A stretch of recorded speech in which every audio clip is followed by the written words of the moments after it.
Գյումրիի քաղաքապետի ընտրությունը լայն արձագանք է գտել ինչպես քաղաքական դաշտում, այնպես էլ հասարակական շրջանակում։ Քաղաքագետներն ասում են, այս գործընթացը կարևոր է ոչ միայն քաղաքի ներսում տեղի ունեցող զարգացումների, այլև համապետական քաղաքական միտումների տեսանկյունից։ Ինչ ազդեցություն կարող է ունենալ այս ընտրությունը Գյումրիի քաղաքական դաշտի վրա, արդյոք ընդդիմության հաղթանակը լոկալ բնույթ ունի, թե խոսում է համակարգային փոփոխությունների հնարավորության մասին, այս եւ մի շարք այլ կարևոր հարցերին մենք այս պահին կքննարկենք Հայաքվեի նախաձեռնող խմբի անդամ միջազգայնագետ Մենուա Սողոմոնյանի հետ։ Բարև ձեզ, պարոն Սողոմոնյան, շնորհակալ եմ հրավերս ընդունելու համար։ Շնորհակալ եմ, որ հրավիրել եք։ Պարոն Սողոմոնյան, ձեր գնահատմամբ ինչը կանխորոշեց ընդդիմության հաղթանակը Գյումրիում, սա համակարգի ներսում փոփոխության ազդակ էր, թե բացառիկ լոկալ քայլ։ Միանշանակ պատասխանը անշնորհակալ գործ կլինի իմ համոզմամբ երկու իրար հավասարազոր գործոններ բնականաբար անձի հետ կապված գործոնը, հա, ընկերություն, բարեկամություն եւ այլն կամ չգիտեմ, անձնական այսպես համակրանքը ընդդիմադիր գործիչների նկատմամբ եւ երկրորդ քաղաքական կողմնորոշումները, քաղաքական համոզմունքները, այսինքն չէր կարող օրինակ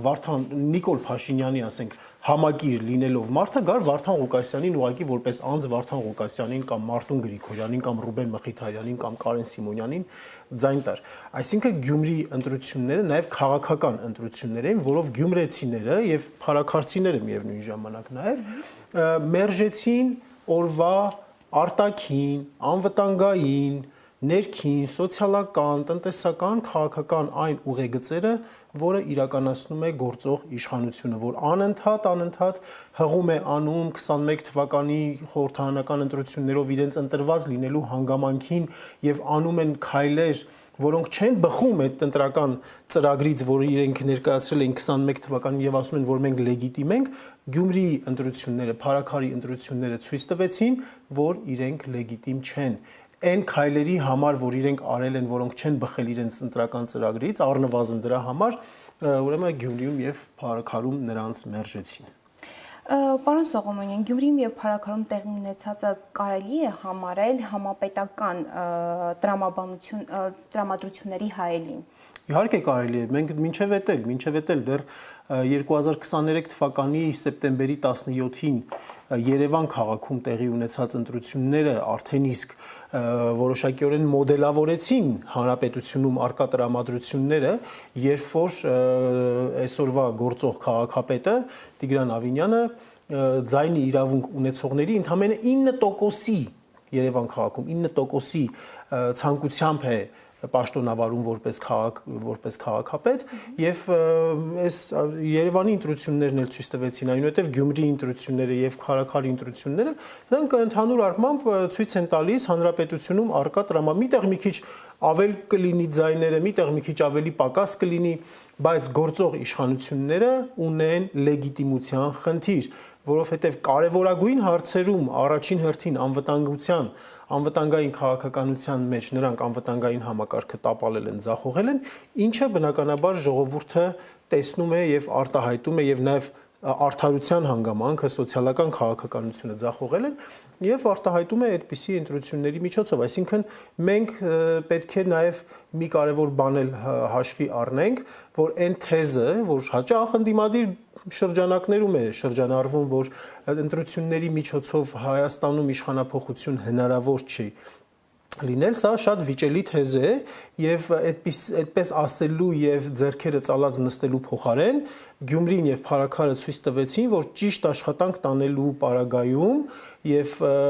ճիշտ գործելու պարագայում հնարավոր է նաև ընտրությունների միջոցով կարողանալ ժողովրդի ձայնը տեղ հասցնել։ Թեև նորից եմ ասում, այն արդյունքները ինչ որ կա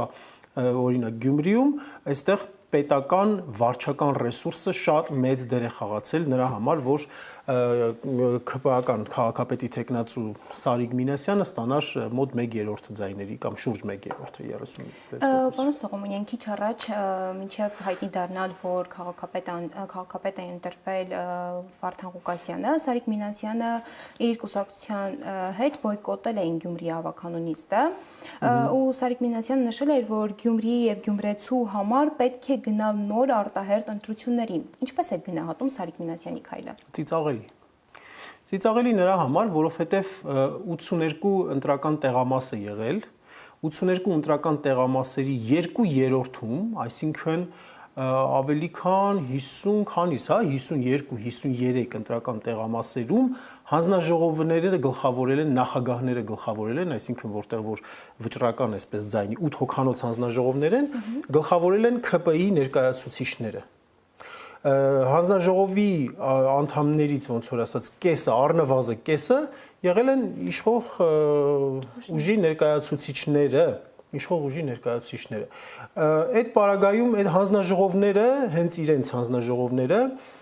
ընտրությունները անվավեր ճանաչելու վերաբերյալ այդպիսի ուրեմն գնահատականներ չեն տվել։ Իհարկե դիտորդական առաքելությունները եւ այդ թվում հայաքվե դիտորդական առաքելությունը խախտումների մասին բազմաթիվ արձանագրումներ է արել եւ 1-2 տեղամասերում ընտրությունների արդյունքների վերաբերյալ վիճելիության հայտարարությամբ է հանդես եկել, խոսքը հենց այն տեղամասերը, որտեղ որ Սարիկ Մինասյանը թաղամասի ներկայացուցիչ էր եւ այնտեղ անոմալ չափի մեծ քանակությամբ մասնակցություն է եղել եւ նրա օգտին է ձայներ եղել, բայց այսպիսով հանձնաժողովները կամ նրանց վստահված անձին կամ դիտորդական առաքելությունները չեն խոսել այն մասին, որ այն ինչ որ այն կարգի խախտումներ են եղել, որ անհրաժեշտ է նոր ընտրություններ իրականացնել։ Այսպիսով սա եւս մեկ այսպիսի հայտարարությունը առնվազն զավեշտալի հայտարարություն է եւ կարծում եմ, որ ճնշում է քաղաքացիների կամ արտահայտության ազատ խոսքի կամ արտահայտության ուրեմն դեմ։ Հաշվի առնելով ձայների բաշխվածությունը, ընդդիմությունը եւ իշխանությունը կարողանան ճիշտ կառավարել քաղաքը, ընդդիմությունը միացավ, հնարավոր է կարող են ճիշտ կառավարել անձնական հակասություններից ելնելով։ Չեն կարող ասել, որովհետև ծանոթ չեմ նրանց միջև միջանձնային հարաբերություններին, ենթադրելի է, որ քաղաքացիական պայմանագիր, ենթադրելի է, որ գործող իշխանությունները չեն հանգստանալու եւ ինչպես մյուս համայնքներում, այնպես էլ Գյումրիում, գուցե նաև Փարաքարում փորձելու են անել ամեն ինչ, որպեսզի կառավարումը իրենց ձեռքը վերցնել, եկեք հիշենք բազմաթիվ դեպքեր, եկեք հիշենք Վարդենիսը, եկեք հիշենք Ալավերդին, որ ճնշումների միջոցով, չգիտեմ, տարբեր քայլերի միջոցով ուրեմն այնտեղ համայնքային իշխանություն ձևավորած ավականու անդամներից իրենց կողմը քաշեցին եւ նորից ընտրություն անվստահություն հայտնեցին։ Տարբեր բաներ սպասելի է, տարբեր բաներ, եկեք հիշենք Վանաձորի դեպքը, որ լիդերին, Մամիկոն Ասլանյանն ամենաշատ ձայներ հավաքած ուժի ղեկավարին բանտարկեցին փաստորեն, այսպիսի բաներ սպասելի են, բայց նորից ենք ասում, իհարկե լավ կլինի, որ նման բաներ չլինի եւ ժողովրդի ըստ էության գործողված տեխնացուն ժողովրդի կամքը արտահայտվի, բայց համենայն դեպս ինձ համար գոնե կոնկրետ շատ կարևոր, շատ ավելի կարևոր ցուցիչ է այն, որ 1 տարի է մնացել համապետական ընտրություններին, խորհրդարանական ընտրություններին եւ այս ամեն ինչը ցույց է տալիս, որ գործող իշխանությունները չեն վերարտադրվելու։ Այսինքն 2026-ի սցենարի մի փոքր մասն էր Գյումրին։ Սա այո, կարելի է մոդելավորել եւ բնականաբար այն ինչ որ շարունակում է հենց այսօր հայտարարություն է արել օրինակ Նիկոլ Փաշինյանը, որ մենք սահմանադրության մեջ պետք է հղում չտանք անկախության հռչակագրին։ Սա մեր պետականության հիմքերին շատ ուժեղ հարված է, այսինքն նրանք շարունակում է կործանարար քաղաքականությունը եւ ժողովուրդը այդ ամեն ինչը տեսնում է եւ լիահույս ենք, որ այդ ամեն ինչը պետք է ժողովրդի ընտրության վրա ունենա համապատասխան ազդեցություն։ Իսկ ինչպես կազդի ընտրությունը Գյումրիում քաղաքապետի քաղաքական դաշտի վրա ինչպիսի ազդեցություն կունենա Գյումրիի Գյումրիի քաղաքական դաշտ ասածը մի փոքր այդքան էլ այո ձևակերպում որպես այդպեսին իրականում ես գտնում եմ որ տեղական ինքնակառավարման մարմինները համամասնական, կուսակցական ընտրակարգով անցկացնելուն մենք դեռևս պատրաստ չենք։ Եւ գուցե պատրաստ չենք էլ լինի, որովհետեւ մենք սովոր ենք ավելի շատ, այդպես է մեր քաղաքական մշակույթը, որ անձինք պետք է լինեն եւ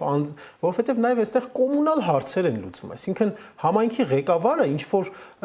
մեծ քաղաքականություն չի իրականացնում, կրթական ասենք ուղենիշեր չի սահմանում, անվտանգային ուղենիշեր չի սահմանում, հա, ինքը ընդհանրապես քաղաքի բարեկեցությունը, քաղաքի կանաչապատումը, կոմունալ, հա, այսինքն այդ հարմարավետությունն ապահովելու